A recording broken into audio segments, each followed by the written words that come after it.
Beloved, many of you have asked me why I've decided all of a sudden to start uploading porn on my Facebook page. Well, I'll tell you.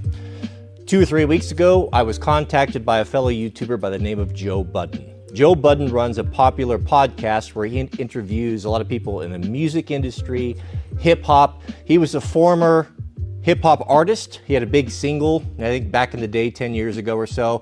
His music career didn't turn out, and so now he's doing podcasts. You know, he interviews a lot of big-name people, especially in the entertainment industry.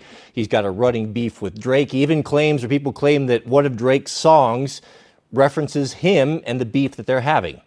What he wanted was he wanted me to be on his podcast. And I thought, well, that's a bit of a strange, that would be a very strange collaboration. You think General Sam was odd. This is even more odd.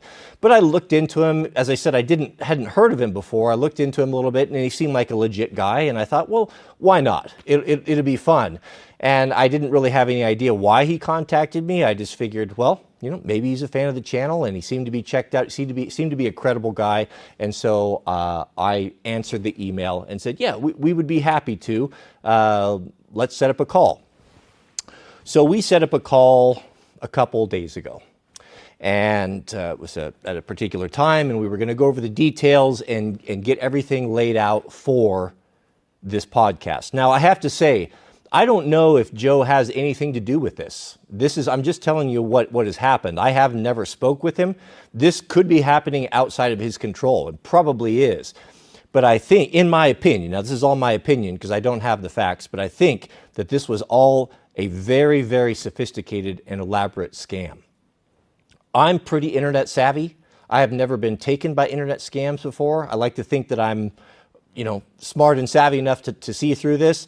But if this turns out to be a scam, it was so devious and so clever that I had no idea, even though the red flags were all over the place. Excuse me. So we set up a call. We had a call. This was 2 days ago, I think 2 or 3 days ago at 2 o'clock. We jumped on a Zoom call, and there was no video. I thought, well, that was a little bit strange. And Joe was not there. It was someone who claimed to be one of his employees. Now, this guy had a very thick accent. I'm guessing probably Indian, maybe Pakistani. I don't know.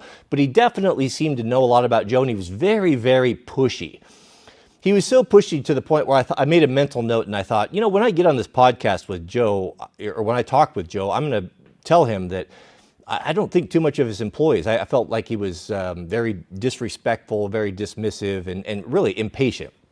What he told me he wanted to do is, he said, we need to jump on your Facebook page and optimize it and make sure you have all the right settings so that when we go live on Facebook for this interview, that everything will work. Now, this makes sense. I've done these before, and this is a common thing. It's nothing out of the usual.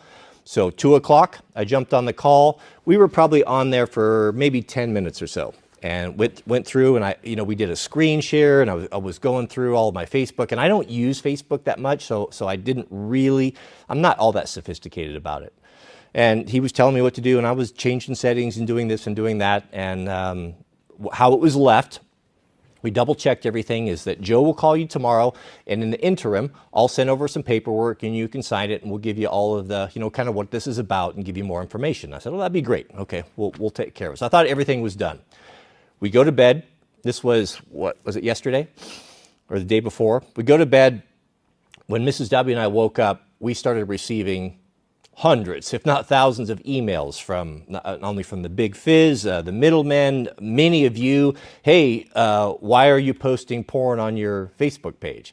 Well, immediately, I was so concerned about it. Mrs. W came out and she was worried. She's like, oh, I'm getting all these emails. We need to look into this. What's going on? We tried to log into our account, and of course, we were locked out. We still don't have access.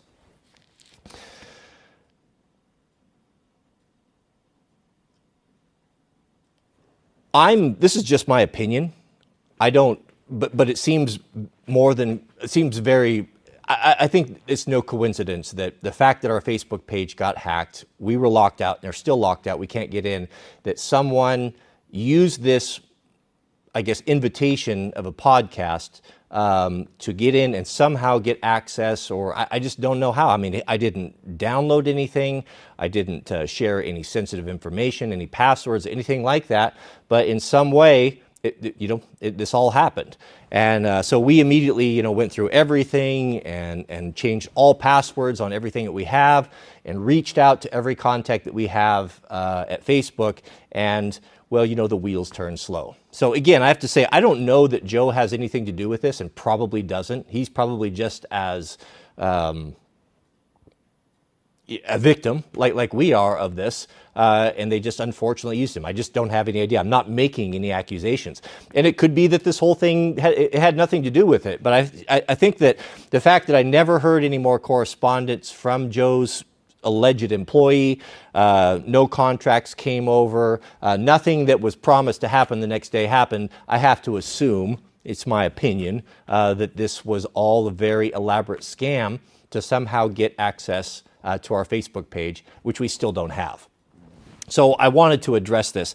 And I also want to give a very big thank you to the Big Fizz group. Many of you guys have contacted us, and Mrs. W has been very grateful for this, about trying to help us, that maybe someone might have a contact at Facebook that could deal with this.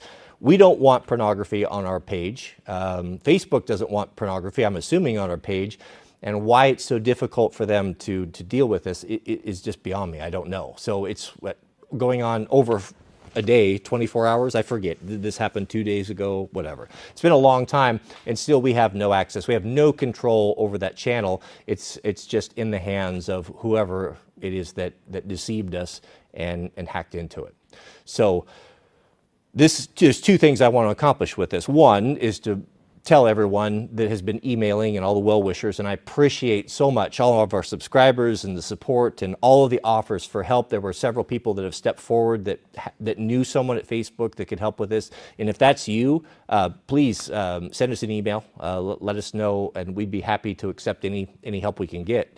I don't know anyone at Facebook. I don't have anyone that can help me, and that's what's going on. The second thing I hope to accomplish is that if you are a content creator and you get an invitation like this, just be very careful and realize that it could potentially be something that could jeopardize your account. I don't know how. To be honest with you, I'm a bit of a Luddite when it comes to technology and computers and such. Just ask Mr. Overton. he will attest to this. The fact that I make my living online is, it's one of the great miracles of life, is it not? But that's the story. And as it stands today, I just recorded this right now. I'll upload it, probably half hour ago if you're watching this now. And that's where we're at. So I apologize for that. If you jumped on there and had to deal with that, it's just the world that we live in. So I don't know what anyone's trying to accomplish with this, other than just trolling. And well, that's where we're at. That's why what's going on is going on the YouTube channel. May God bless you and your families. Please keep us in your prayers. We'll see you all on the next video, and hopefully we'll see you on Facebook as well.